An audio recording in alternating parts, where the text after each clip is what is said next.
안녕하십니까. 청년대에서 활동하고 있는 이광훈 변호사입니다. 저희가 자료에서 보여드리듯이 저희가 지금 시흥시 과림동 이번에 농지법 위반 사례 사례에 대해서 분석을 했습니다. 저희가 이 분석을 한 것은 이 지역에 공공 토지가 조성된다는 어떤 그런 발표가 있기 전에 이 지역에 광범위하게 그 농지 투기들이 발생해서 했고, 특히 LH 직원들도 그런 농지 투기 행위들에 가담한 것이 거의 분명해 보이는 그런 사항들이 확인이 됐는데, 대부분 다 농지에 집중이 되어 있기 때문에 농지 문제에 대한 농정에 대한 어떤 근본적인 어떤 공동 투기가 제대로 되지 않고 현실적으로 농지가 농사를 짓지 않는 그 비농업인에 의해서 광범위하게 소유되고 있고 투기의 대상으로 전락하고 있다. 이런 것들이 결국은 공공택지를 지정하더라도 국민 부담으로 돌아올 수밖에 없는 어떤 그런 문제점들을 갖고 있기 때문에 이참에 이 부분을 별번세번하지 않으면 안 되겠다.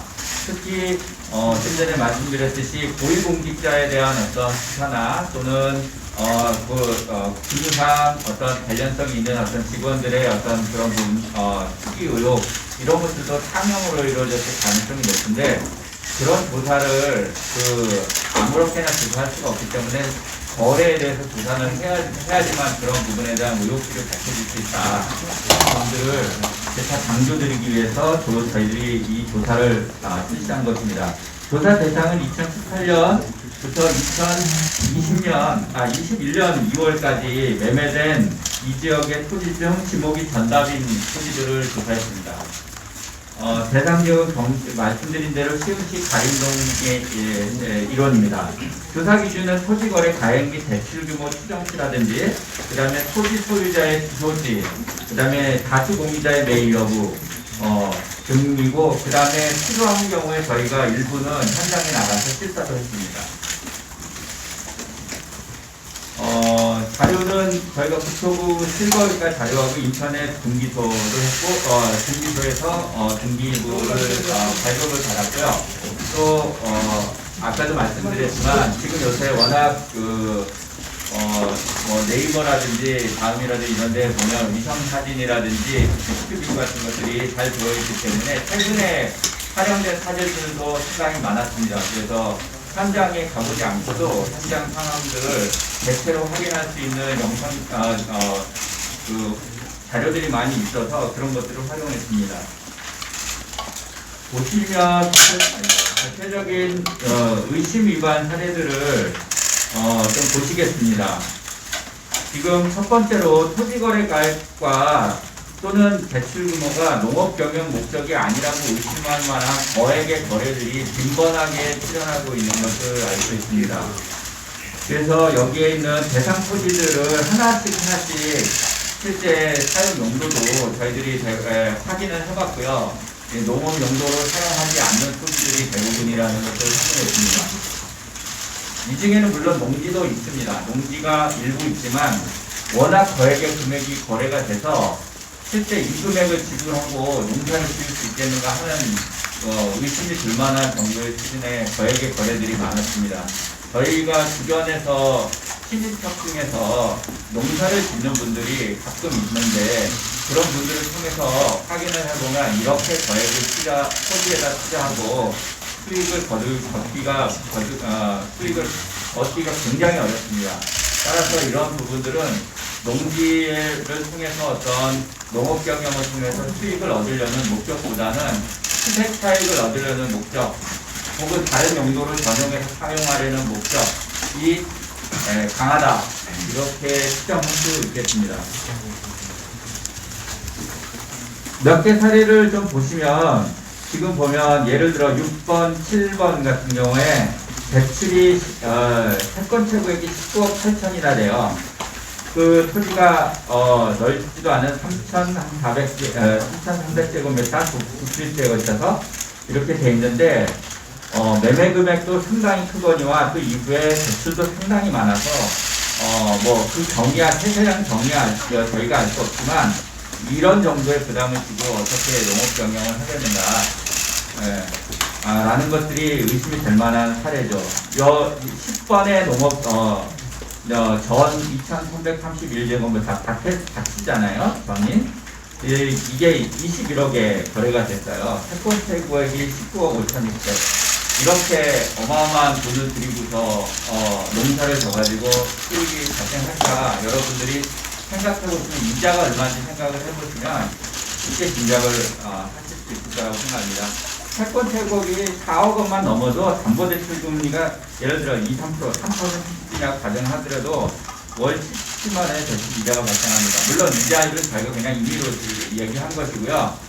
이 대출 이자율이 매우 저리인 경우도 있습니다. 그렇지만 이런 그 금액의 부담이 있을 경우에는 이런 거를 주말 농장 정도로 여유 있게 레저를 즐기는 수준에서 하는 투자라고는 볼 수가 없습니다. 그 다음에 대부분 지금 거래들을 다 유형을 보시면 채권 최고액이 굉장히 높아요. 매매 대금 대비해서 막 한 80% 가까이 되거든요. 그거는 대출이 한 60% 선에는 이상 되지 않았을까 하는 추정을 할 수 있거든요. 그래서 상당히 많은 부분을 이 대출에 의존하고 있는데 이렇게 많은 대출을 하고서는 농업 경영 수익이 제대로 발생할 수 없다는 거죠. 그 다음 농지 소재지와 토지 소유자의 주소지가 너무 멀어서 농업 활동이 사실상 어려워 보이는 사례들이 아주 많았습니다. 저희들이 뭐 다른 사례에서도 이렇게 사실 다른 사례를 빼가지고 그렇긴 하지만 여기가 경상남도 김해시에서 어떻게 농사를 지러 여기 오시죠? 서산시에서 어떻게 농사를 지러 오십니까? 여기까지 몇 시간씩 걸려서 오실 건가요? 서울 상차구, 뭐 동대문구, 강남구 이런 데서 사시는 분들이 거기 와서 농사지러 오시겠습니까? 저희는 좀 이런 부분에 대해서 지금 농정이 완전히 무너져 있다 이렇게 봅니다. 그래서 농업 경영 계획서의 허위 과장 여부, 과장 작성 여부 이런 것들에 대해서 철저하게 조사를 해주실 것을 요청드립니다. 그 다음에 다수 공유자의 농지 매입으로 농지법 위반을 의심할 만한 사례들이 상당히 있었습니다. 저희가 이미 알려드린 그 지난번에 발표한 LH 직원들로 추정되는 사람들의 그 농지 취득 과정에서 다 이렇게 여러 명이 한꺼번에 취득을 하는 사례들이 있었는데 이런 사례들은 제가 앞에서도 여러 번 나타나거든요. 여기 지금 그 다수 공유자로 표시된 부분 말고도 다른 농지에서도 다수 이렇게 확인이 되고 있습니다. 그래서 이런 것들은 이게 농사를 진짜 지으려는 목적이라고 보기가 어렵고 그냥 투자 클럽 만들어서 투자하는 용도로 이렇게 활용했다고 그렇게 보여지는 그런 의심할 만한 사례들이라고 생각이 됩니다. 그리고 그 대개 보면 이런 거래들은 금액도 굉장히 커서 이게 상당한 규모의 어떤 차익 기간 같은 것들을 염두에 두고 투자를 한 것으로 이렇게 생각이 됩니다. 그 다음에 저희가 현장 실사 결과 농지를 농업 경영에 활용하지 않고 있는 것으로 현장 실사를 직접 해서 확인하는 것들도 있습니다. 예를 들어 사진 같은 걸 좀 보시면 대체로 이제 농지 전용을 하거나 또는 농업을 활용하고 있지 않은 사례들 이런 것들이 많이 보였습니다. 과림동의 한 필지 같은 경우에는 지금 현재 설대를 취급하는 고물상 영업 중이었고 그 다음에 지금 예순번 4-2로 한 토지는 오랜 기간 농지로 활용하지 않고 그냥 방치하고 펜스를 쳐두는 식으로 뭐 이렇게 한다든지 이런 4-3 같은 게 펜스로 지금 막고 있었습니다. 그래서 이건 농사로 활용하고 있다고 보여지지 않는 그 사례들이었고요. CCTV로 감시 중이라고 그렇게 외부에 이렇게 표시도 해놓는 등 뭐 일체 출입, 외부의 출입을 언급하는 형태로 되어 있는데 과연 농사질 땅을 뭘 이렇게까지 하실 필요가 있었을지 의문이 되죠. 그 다음에 또 다른 실제 하나도 농지를 폐기물 처리장으로 사용하고 있는데 제가 인터넷 위성사진과 스트리트뷰로 여기 지금 이것만 지금 말씀드렸는데 그거 확인해 보시면 그 지역에서 그냥 폐기물 처리장으로 이용한다든지 비닐하우스를 그냥 창고 용도로 활용한다든지 이런 식으로 광범위한 농지 전용들이 있었습니다. 따라서 농지 전용과 관련돼서는 물론 이제 공장 용도로 합법적으로 허가받아서 전용 허가를 받아서 하는 경우들은 있습니다. 있는데 그런 사례들 외에도 그냥 무단으로 사용하고 있을 것으로 추정되는 사례들이 굉장히 많았거든요. 그래서 한번 그 부분에 대해서 대대적으로 한번 조사를 하는 것이 필요하지 않나 생각이 됩니다. 저희들이 요청사항들, 요구사항들을 말씀드립니다. 정부와 지자체가 이제 관계장관 회의를 통해서 정부학생조사단 그 조사 결과로 밝혀진 20여 명 등 투기 의심자들에 대한 농지 강제 처분 등을 추진한다고 밝혔습니다. 그렇지만 우리 농지법이 10조는 그 대상이 뭐 LH 직원에 한정되는 것도 아니고 농지 소유자가 일정 기간 동안 정당한 사유 없이 농업경영에 이용하지 않으면 처분을 하도록 되어 있고 또 처분 의무 기간 내에 처분하지 않으면 농지 소유자에 대해서 농지 처분을 명하고 또 예를 들어 농지 처분이 안 되면 이행강제금도 부과할 수 있도록 되어 있습니다. 다만 이런 것들이 현실에서는 제대로 되고 있지 않다는 거죠.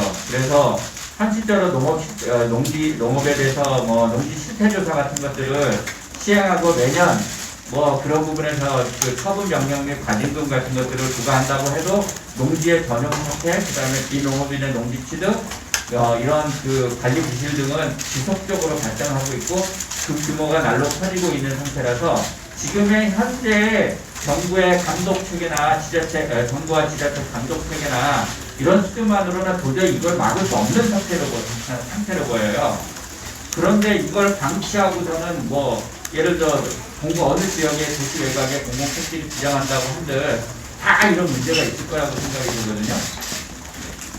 차제 비농업인의 그래서 저희는 정부와 지자체를 상기 신도시 및 지난 10년간 공공이 주도한 공공개발 사업 부지의 내의 농지에 대해서 농지법 위반을 여부를 조사해서 위반 사례에 대해서 농지 처분 명령과 수사 의뢰를 진행할 것을 촉구합니다.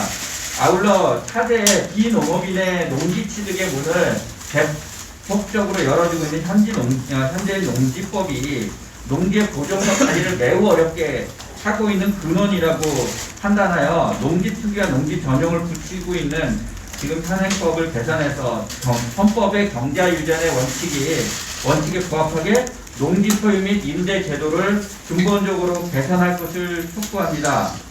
그리고 전업농과 실제 농업경을 하는 농업법인 등에만 농지 소유와 임대차가 집중되도록 제도를 개선하여 주시고, 그 다음 농지 보존을 위한 농지 전용의 억제, 농지 투기 방지 및 전업농 등의 육성을 위한 농지 관련 체제의 대폭적인 개선 등을 촉구합니다. 그리고 농지 보존과 관리에 관한 행정 및 감독 체계도 이참에 철저하게 논의해서 바로 세울 필요가 있습니다. 그 다음에 수사기관에 대해서 촉구하는 내용들입니다. 지금 현재 토지 소유자들이 해당 농지를 자기의 농업경에 이용하지 않고 투기 목적으로 소유하고 하기 위해서 거짓이나 부정한 방법으로 농지 취득 자격증명을 받았을 가능성이 아주 높습니다. 따라서 수사기관은 토지 소유자들이 농지를 취득하게 된 경위와 자금 추처, 대출 과정의 정당성, 사명 여부 등을 종합 수사하여 그에 맞는 처분을 내려야 할 것입니다. 그래서 지금 현재 저희가 의혹 제기하고 있는 한정적인 사례에 투기 의심 사례에 한정하지 말고 수사 범위를 3기 신도시 전체, 그리고 최근에 10년간 공공이 주도한 공공개발 사업에 농지가 포함된 경우로 확대해서 대대적으로 수사를 해주실 것을 촉구합니다. 지금 현재 공공주택 특별법이나 그 부패방지법 위반 여부만 가지고 수사를 하면 지금 아주 극히 일부의 사람들에만 한정돼서 조사가 진행될 수밖에 없고, 지금 LH 공단 직원이나 그 가족에 대한 수사 정도로 이 수사가 마무리되어질 가능성이 높습니다. 따라서 저희들은 농지법이나 부동산 실명법 위반 여부 등 관련 법의 위반에 대한 부분으로 수사 범위를 넓혀서 중앙정부나 공무원들, 그다음에 국회의원, 기초의원 등등 이런 공공기관 임직원, 그와 함께 공공기관 임직원 등 이런 부분, 그리고 특히 이제 농지 특기분들과 같은 특기 세력 전체로 수사를 확대해 줄 것을 촉구합니다. 또한 감사원에 촉구하는 내용은 농지법이 이렇게 지금 허술하게 운영되어 온 실태에 대해서 지금 그냥 이게 지금 그동안 계속 지방자치단체가 농림축산식품부가 이 부분을 거의 방치하다시피 했다고 생각이 되거든요. 그래서 농지 취득 자격 증명을 접수 발급하는 각 지자체와 이를 감독해야 될 중앙행정부, 광역지방자치단체가 그 역할을 방기해 온 것은 아닌지 이런 부분에 대해서 철저하게 감사를 해주실 것을 촉구합니다. 이상입니다.